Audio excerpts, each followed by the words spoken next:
On parle souvent de la libération de la parole sur les réseaux sociaux. Et paradoxalement, sur ces mêmes réseaux sociaux, certains utilisateurs ont quelquefois l'impression qu'il existe des sujets tabous dans les médias, des sujets dont on ne débat pas. Est-ce que c'est un sentiment que vous partagez? Il y a des sujets tabous. Je me méfie parce que quand on entend ça sur les réseaux sociaux, c'est généralement... C'est pas forcément représentatif. Voilà, non mais ils aimeraient qu'on discute de l'antisémitisme, ils aimeraient qu'on discute du protocole des sages de Sion, des versions complotistes, etc., etc. Donc je me méfie beaucoup de ce genre de trucs, oui, les sujets qu'on n'aborde pas dans les médias. Moi, à mon avis, il y a des sujets tabous, mais c'est pas des sujets interdits. Pendant longtemps, par exemple, l'euro était un sujet tabou.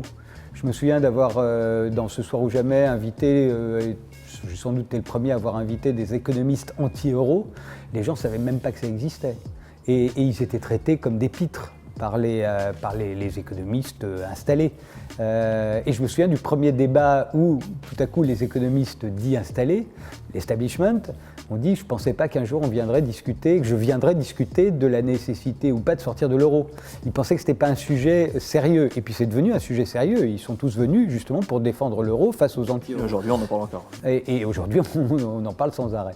Donc il y a des sujets comme ça tabous, on ne veut pas en discuter. La sortie de la France de l'Europe, par exemple, est un sujet qui reste totalement tabou. On voit bien la façon dont est traité quelqu'un comme Asselineau dans les débats, ou auquel on veut bien l'inviter. Moi, pendant très longtemps, je crois que la seule émission de télévision qu'a faite François Asselineau, c'était dans Ce soir ou jamais. Où il était tout seul, d'ailleurs, évidemment, à défendre l'idée d'un Frexit.